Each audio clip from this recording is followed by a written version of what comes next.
सुहागरात की कहानी। शादी की रात तो निराश रही, पर एक बहुत अच्छा दोस्त उस दिन मुझे मिला जिससे मैं हर बात कह सकता था। शादी की रात निराश मतलब बस उस प्रेम का प्रदर्शन नहीं हुआ जिसका शरीर द्वारा एक दूसरे से संपर्क होता है, बल्कि सही में दो दिलों का मिलन हुआ। खूब बातें की हमने साथ में, उसे धीरे धीरे खूब छेड़ा भी। हंसते रहे, मुस्कराते रहे और फिर एक दूसरे की आंखों में देखते हुए नींद आ गई। शादी की रात जागे हुए काटने के बाद शादी की पूरी रात तो पार्टी और हवन अग्नि फेरे ही होते रहे। हम अपनी पत्नी को लेकर घर आए, परंतु आराम पूरे दिन मिला नहीं था। घर में आए हुए मेहमानों की आवभगत और कई रस्में निभाते गए। शादी के बाद की पहली रात के लिए घर वालों ने एक अच्छा होटल बुक कर दिया था। थकावट तो खैर थी ही। रात में 8 बजे ही खाना खाकर भाभियों और बहनों की छेड़खानी के साथ हम होटल के कमरे में पहुंच गए। हम दोनों कमरे में अकेले पहुंचे। वैसे बता दें कि शादी से पूर्व हमारी कोई विशेष बात नहीं हुई थी। शादी से पूर्व जिस दिन लड़की से मिला और बस थोड़ा बहुत बात कर जानकर शादी के लिए हाँ कहा था, और पहला अवसर भी था कि हम दोनों अकेले रहने वाले थे और साथ में वो हमारा एक दूसरे को जानने का भी पहला अवसर था। मेरी पत्नी उस दिन बहुत शर्मीली लग रही थी। कुछ रस्मों कुछ खेल हुए थे परिवार के मध्य हम दोनों के बीच। उनमें हर बार मेरी ही जीत हुई थी के दौरान जितना मैंने जाना। कमरे में पहुंचते ही मैडम से कहा कि आप आराम करो और उसे बैठा कर भैया भाभी को छोड़ने होटल से बाहर आ गया। करीब 10 मिनट बाद कमरे में आया तो देखा कि मैडम बिस्तर पर बैठे हुए फोन पर बात कर रही थी। मेरे आते ही आवाज मेरी पत्नी की बहुत हल्की हो गई।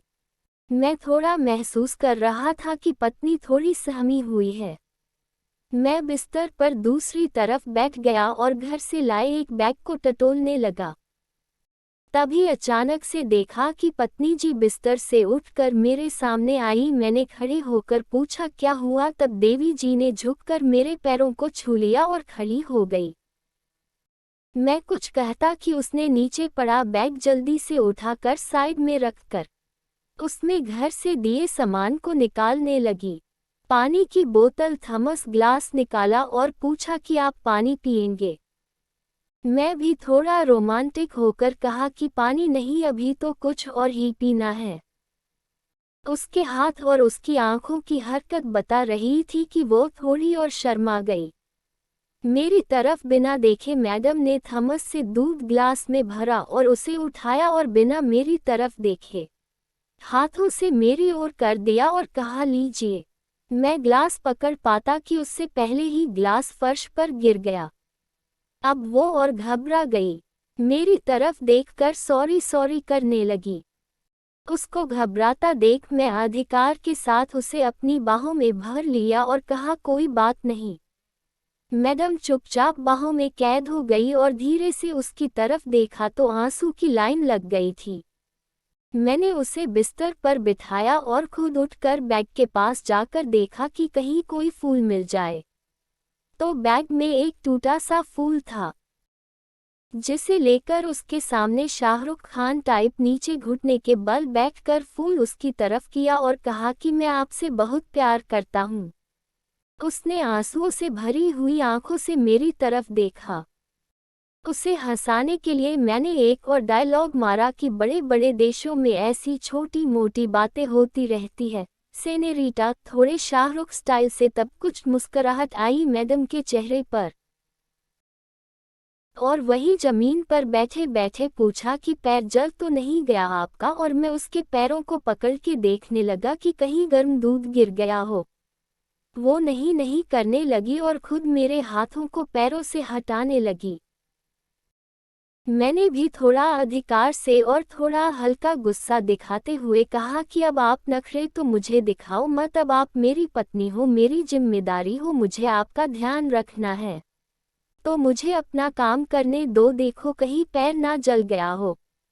ऐसा कहकर पैरों से दूध की कुछ छींटें आ गई थी, उसे हाथ से ही साफ किया।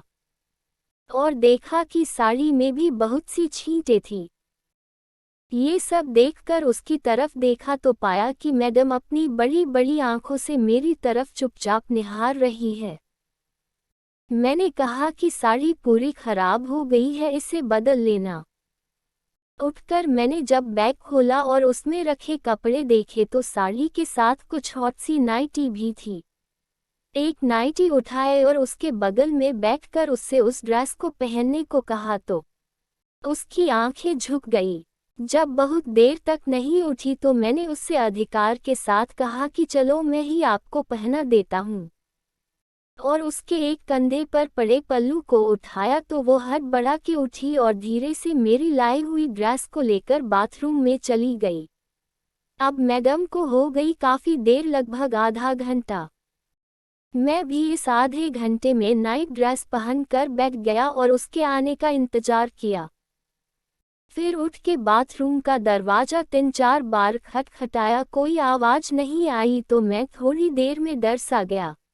उसको प्यार से जानू सोना बेबी कहकर प्यार का इजहार कर बोलने लगा कि क्या हुआ। तभी मैडम ने करीब 10 मिनट में दरवाज़ा धीरे से खोला।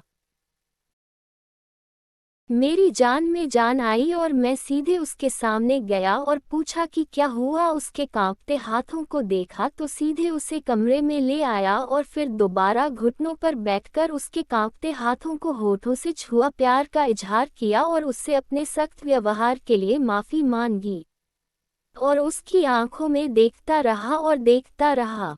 मैडम पहले नजरें नीचे कर कहीं और देखती रही, फिर जब मुझे लगातार ऐसे ही बैठे देखने पर मेरी आंखों में देखकर अपने आंसू फिर गिरा दिए। मैं तुरंत उठा और सीने से लगा लिया और उसे चुपचाप बिस्तर पर ले जाकर बैठा दिया और पैरों को हाथों से बिस्तर की तरफ कर लिटा दिया। कंबल उन्हें उड़ाया, तकिया लगाया, फिर उठ के पानी पिया और बगल में लेट गया।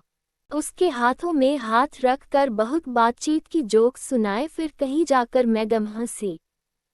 1-2 घंटों बाद जाकर उसने अपनी कहानी सुनाना शुरू किया तो जाना मैडम तो बहुत बोलती है। शुरू में तो मैंने बहुत उत्साह के साथ उसकी बातें सुनी, पर जब बहुत देर उसकी बच्चों जैसी बातें सुन के बोर हो गया तो मैडम बोली कि आपको मैंने बोर कर दिया है ना, सॉरी।